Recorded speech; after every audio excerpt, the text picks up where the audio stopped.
Okay, that was an example of a bump in the road.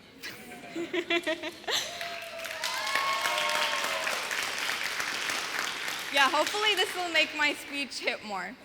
Okay, I'm Heba again. So I'd like to re-ask my question. If I could offer you all 5 million KD, would you take it? Yes. Would it make you have a good day? Keep your hands up, be honest. And now, if I could offer you 5 million KD, but you couldn't wake up tomorrow, I better not see hands. I better not see hands. So yeah, waking up today was an accomplishment. It's worth more than 5 million KD, yet none of us appreciate it the same way. And that's a planned perspective, my topic today. Now, see, we all look at life through one lens, but there's many other ways to look at life. Take me, for example. What am I? A girl, a Muslim, a junior, just a human? See, take the famous expression, Allah, please make this work. Okay, the glass is half empty and the glass is half full. Very famous expression. See, which one's the truth? Both are technically true, but you get to choose. See, if you see the glass is half empty, you look from a point of lack. If you look at the glass is half full, you look from a point of gratefulness and resourcefulness. See, both are technically true, but they spark a different conversation. If you see me as a girl, you look at me for my sex. If you see me as a junior, for my youth. If you see me as a human, as an equal, and if you see me as a Muslim, for my religion. Marcus Aurelius, a famous Roman emperor, said, "Everything that we hear is an opinion, not a fact. Everything that we see is perspective, not the truth." So this means that the truth is subjective. Now, why should any of you care? Why does this even matter? You see, as humans, we all have problems. School, work, relationships, often being the most common. Who in here actually like to study? No one? No one would actually say that they do. It's a burden that's forced upon us, and it's something that all of us feel like we have to do. Yet, the UN reports that there are 250 million children worldwide who don't have access to education. And growing up, whenever they become adults, they would never be able to get the same job as us. You see, that shifts us into seeing education as a privilege. It gives us a life that we're privileged to have. It gives us opportunities and access to healthcare, to to certain opportunities. And see, you can see life as something you don't have. She's prettier than me. She has more money than me. He has a better car. That's the truth. The glass is half empty. But what about the other truth? What about the fact that you're healthier than her?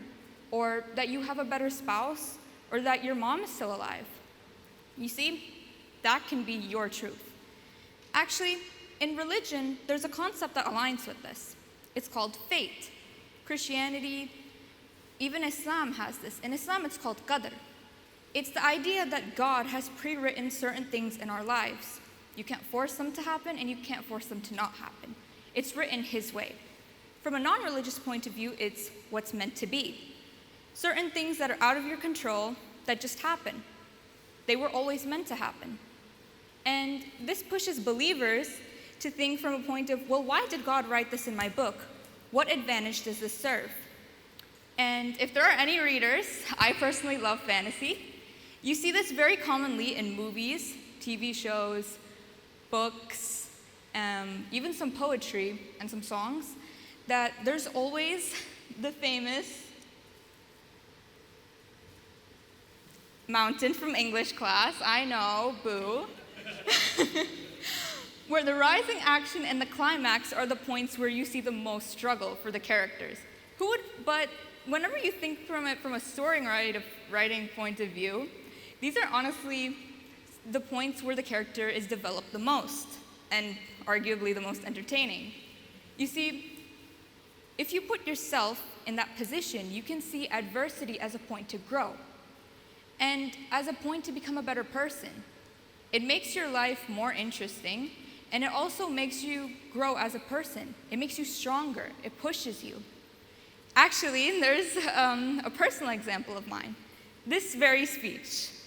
I remember 2 weeks ago on this day, I came up, my peers sitting in all of your seats, and my teachers as well watching me, and I was rehearsing. So I came up, everything memorized in my head, and my mind went blank. It was the first time I had actually gone up to present a speech, and it was so bad because I forgot everything. I remember my hands sweating, coming up, and then just stumbling through the words.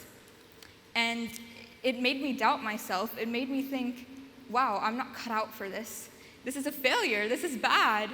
But then I changed my perspective, and I thought, well, what if this is just a stepping point? What if this is just my beginning? As long as I come up here and I do better, that's all that matters. You see, that pushed me towards growth. It pushed me forward. And as you can see with my incident with the slideshow, I came up here and I was a little bit jittered. But I thought it kind of helped my speech a little bit. So in conclusion, perspective is an art that we should all master. It can help us overcome difficulties and learn to just flow with life. And I actually gave a demo of this speech to a teacher, and he said this is actually something that he needed to be reminded of. Perspective is something most of us aren't really told about. We usually see certain things as bad and certain things as good. But what if we can mesh that? You see, you can say that failures make you want to stop and want to give up, but what if they make you improve? What if they make you better?